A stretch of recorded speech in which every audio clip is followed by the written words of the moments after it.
Assalamu alaikum. This is exercise 1.2. I'm your teacher Salam Jan, NGSA new growth school and academy. पहले chapter का हमने कुछ सवाल solve किए थे। आज एक्सरसाइज 1.2 का आगाज़ करते हैं। Find the transpose of the following matrices. हमें गिवन मैट्रिक्स का ट्रांसपोज निकालना है और वो कैसे निकालना है वो आप थोड़ी देर में आपको पता चल जाएगा। आपको कोई भी सवाल गिवन हो मैथमेटिक्स में तो आप लिखेंगे सॉल्यूशन। सवाल को रीराइट कीजिएगा a इक्वल टू 1 3 2 5। सवाल लिखने के बाद आप लोग ट्रांसपोज दोनों तरफ लेंगे, तो उसके लिए हम जुमला इस्तेमाल करेंगे टेकिंग ट्रांसपोज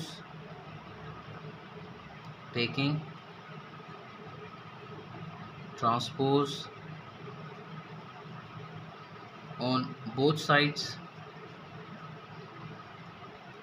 दोनों तरफ ट्रांसपोज लेंगे। ट्रांसपोज लेने के लिए हम मैट्रिक्स का जो नाम दिया हुआ है उसके ऊपर स्मॉल टी लिखेंगे और जो मैट्रिक्स बनाया हुआ है उसके ऊपर भी हम स्मॉल टी लगाएंगे। अब ट्रांसपोज है क्या?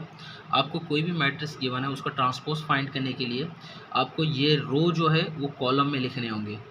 ये रो 1 3 इसको कॉलम वाइज लिखें तो ये ट्रांसपोज में हम इसका मतलब इसका ट्रांसपोज आपने ले लिया। तो आप ए ट्रांसपोज लिखेंगे इज इक्वल टू मैट्रिसेस। अब इस मैट्रिक्स के ऊपर जो ट्रांसपोज का साइन है वो हम ओमिट कर देंगे, ख़त्म कर देंगे। अब ये जो रो में लिखा हुआ है इसको आप कॉलम में लिखना शुरू कर दोगे। ये यूँ लिखा हुआ है इसको यूँ लिखोगे, so it will be written likewise 1 3। जो भी रो होगा आप उसको कॉलम में लिखेंगे, इसको हम ट्रांसपोज बोलेंगे। या तो फिर आप ये भी कह सकते हो कि कॉलम को रोज़ में कन्वर्ट करना। सो रोज़ और कॉलम को जब इंटरचेंज करेंगे उसका जो रिज़ल्ट आएगा उसको हम ट्रांसपोज कहेंगे। इसी तरह सेकंड रो आपका सेकंड कॉलम बन जाएगा। आप इस तरह लिख लोगे, ये आपके पास बन गया आंसर।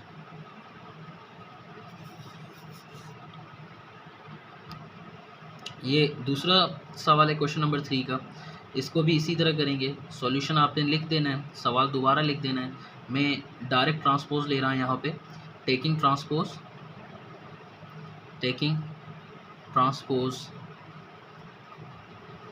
On both sides. यहाँ पे भी उसी तरह B transpose is equal to matrix बनाएंगे आप 2 3 -1 0 2 5। आप यहाँ पे भी ट्रांसपोज लेंगे।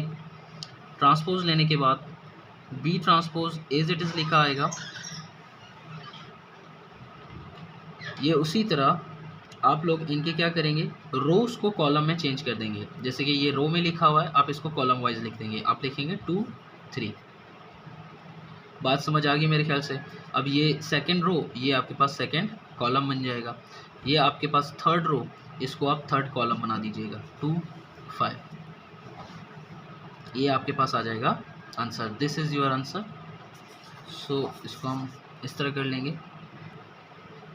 क्वेश्चन नंबर 3 का थर्ड पार्ट है, इसी तरह करेंगे। Taking transpose on both side, कोई चेंज नहीं होगी सॉल्यूशन में। Taking transpose on both sides, दोनों तरफ आप ट्रांसपोज अप्लाई करेंगे। आपको जो पहले क्वेश्चन कराया था बिल्कुल उसी तरह सब करने हैं आप लोगों ने। टाइम बचाने के लिए मैं कर रहा हूँ ताकि वीडियो छोटी बने। C transpose is equal to matrices बनाने के बाद उसके ऊपर ट्रांसपोज लगा देना है। ये लिख देना है एलिमेंट सारे A B -C D E F। इसके बाद हम लोग क्या करेंगे, आप सबको पता है कि हम इसका ट्रांसपोज लेंगे और ट्रांसपोज लेने का तरीका मैं आपको बता चुका हूँ। ये रो वाइज लिखा हुआ है, आप इसको कॉलम वाइज लिख देंगे। जैसे कि A B -C ओरिजेंटली लिखा हुआ है, आप इसको वर्टिकली लिख देंगे तो ये आपके पास आ जाएगा इसका ट्रांसपोज। ये DEF और ये आपके पास आ गया DEF। तो कितना आसान है इसका ट्रांसपोज लेना। So this is our transpose of third part. साथ ही आप क्वेश्चन नंबर 3 का पार्ट 4 भी देख लीजिएगा। ट्रांसपोज कैसे लेना है इसका, ये भी उसी तरह होगा, कोई चेंज नहीं होगी इसमें।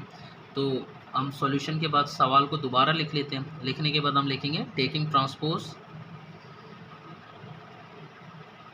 ऑन बोथ साइड्स, दोनों तरफ हम ट्रांसपोज अप्लाई कर रहे हैं। ट्रांसपोज अप्लाई करते वक्त आप लिखेंगे D transpose is equal to, matrix दोबारा बनाएंगे 1 -1 2 0 2 1 3 2 5। मैट्रिक्स बनाने के बाद आप ऊपर छोटा सा टी लगा देंगे। तो ये आपके पास ट्रांसपोज ले लिया आप लोगों ने। अब अप्लाई करना है इसको, D transpose is equal to, apply करने के बाद हमारे पास रिजल्ट कुछ ऐसा आएगा। ये आपके पास रो में लिखा हुआ है, आप इसको कॉलम में लिख देंगे।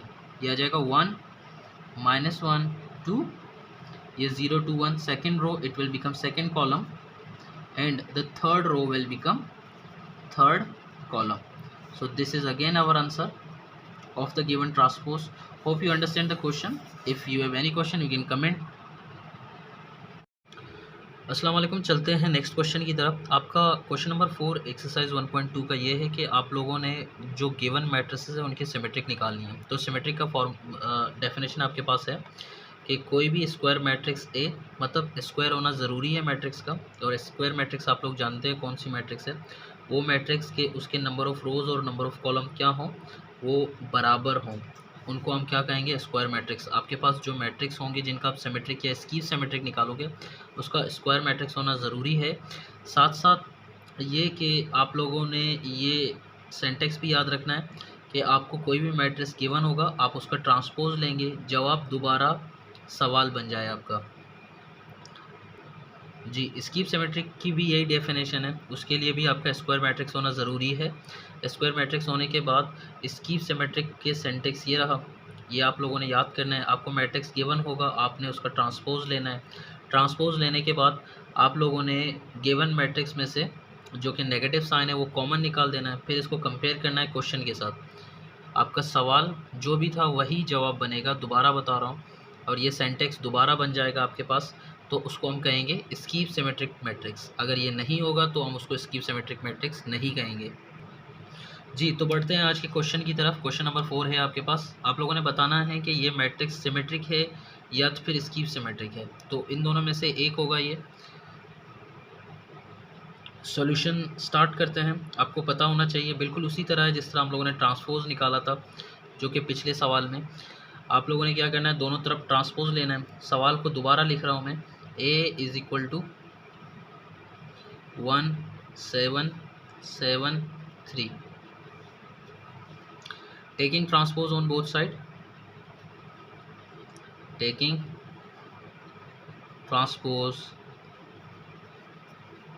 On both sides. दोनों तरफ आप ट्रांसपोज लेंगे। ट्रांसपोज ले रहे हैं हम लोग अभी। a transpose is equal to, given matrix का ट्रांसपोज होगा 1 7 7 3। यहाँ पे भी आप लोग स्मॉल टी लगाएंगे सब्सक्रिप्ट सुपर सब्सक्रिप्ट पे। अच्छा, A transpose is equal to जो कि गिवन मैट्रिक्स उसका ट्रांसपोज, और ट्रांसपोज मैंने आपको बता दिया था क्या करना है इसके साथ। आपने रो को कन्वर्ट करना है कॉलम में। ये रो में लिखा हुआ है, इसको आप कॉलम में लिखेंगे। ये सेकेंड रो होगा, ये आपके पास सेकेंड कॉलम कहलाएगा। अब इसको अगर हम क्वेश्चन से कंपेयर करें तो ये बिल्कुल एक जैसे हैं, 1 7 7 3। यहाँ पे भी यही आ रहा है 1 7 7 3। तो हम क्या कहेंगे कि ये तो ए मैट्रिक्स के बराबर है, तो ए ट्रांसपोज उसी तरह लिखेंगे। ये चूँकि ए मैट्रिक्स के बराबर है तो इसकी जगह हम ए लिखेंगे। तो ये हमारे पास क्या बन जाएगा, ये हमारे पास सिमेट्रिक मैट्रिक्स बन जाएगा। Symmetric matrix. Same situation with this question as well. आप लोगों ने इसी तरह करना है बिल्कुल। हम चेक करेंगे कि ये सिमेट्रिक है या नहीं। अगर नहीं हुआ तो स्कीव सिमेट्रिक की तरफ बढ़ेंगे। सॉल्यूशन लिखते हैं, सवाल दोबारा लिखते हैं। मैं आप डायरेक्ट कर रहा हूँ, आप लोगों ने लिखना है taking transpose, taking transpose on both sides. दोनों तरफ आप ट्रांसपोज अप्लाई करेंगे, बल्कि ले रहे हैं अप्लाई बाद में करेंगे। तो ये आपके पास बी ट्रांसपोज आ जाएगा। मैट्रिक्स लिख देंगे 3 1 5 1 2 4 5 4 6। यहाँ पे भी आप लोग ट्रांसपोज लगाएंगे। ट्रांसपोज लगाने के बाद आप लोगों को पता है कि ट्रांसपोज कैसे अप्लाई करना होता है। B transpose is equal to आपके जितने भी रो लिखे हुए हैं आपने उनको कॉलम में लिखना है। 3 1 5 1 2 4 5 4 6। सो आप लोगों ने ट्रांसपोज ले लिया इसका। अब चेक करेंगे कि ये सवाल, ये जो आंसर आया हमारे पास, ये क्वेश्चन की तरह है या नहीं। तो आप कंपेयर कर सकते हैं, देख सकते हैं यहाँ पे लिखा है 3 1 5, फिर लिखा हुआ है 1 2 4, फिर लिखा हुआ है 5 4 6। सो हम क्या कहेंगे कि B transpose is equal to, ये पूरा फिर क्वेश्चन के बराबर है जो कि बी के बराबर था। तो ये सेंटेक्स हमारे पास क्या बन जाएगा, ये तो सिमेट्रिक बन जाएगा। So hence given matrix is symmetric।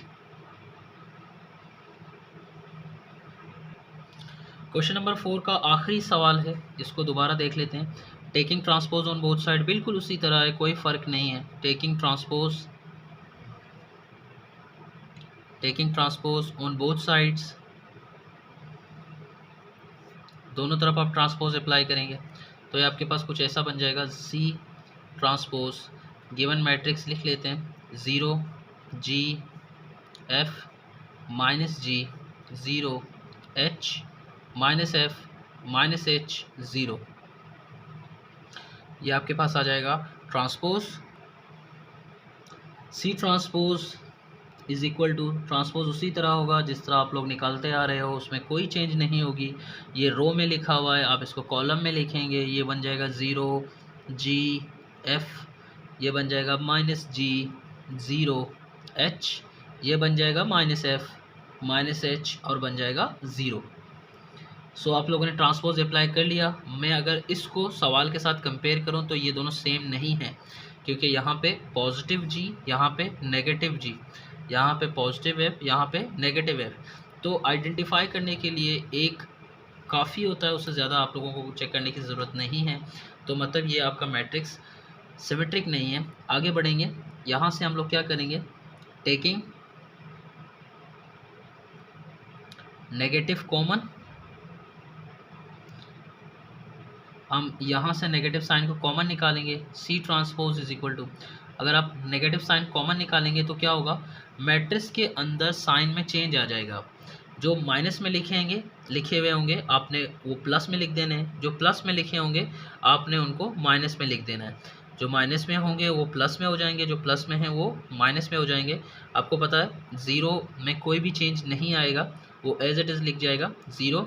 ये माइनस में लिखा हुआ ये हो जाएगा प्लस, ये भी माइनस में लिखा हो जाएगा, ये भी प्लस, ये प्लस में लिखा हुआ ये माइनस में आ जाएगा 0, ये माइनस में लिखा हुआ ये हो जाएगा प्लस में, और ये प्लस में है ये हो जाएगा माइनस में, ये भी माइनस में, और ये आपके पास आ जाएगा 0। अगर हम इसको सवाल के साथ कंपेयर करें, जो शायद आप नहीं देख पाओगे, तो यहाँ से आप देख सकते हो कि ये दोनों बिल्कुल क्या हैं, सेम है। यहाँ पे 0 आ रहा है, यहाँ पे 0, पॉजिटिव G पॉजिटिव F, यहाँ पे भी पॉजिटिव है, पॉजिटिव H, बाकी भी टर्म सारे सेम हैं, कोई चेंज नहीं है। तो आप इसको ऐसे लिख सकते हैं, C transpose is equal to minus, इसका नाम सी मैट्रिक्स था तो इसकी जगह हम क्या लिख देंगे, सी लिख देंगे। तो ये सेंटेक्स हमारे पास किसका सेंटेक्स है, सो हम कह सकते हैं hence given matrix is skew symmetric. तमाशा कने, एश कने।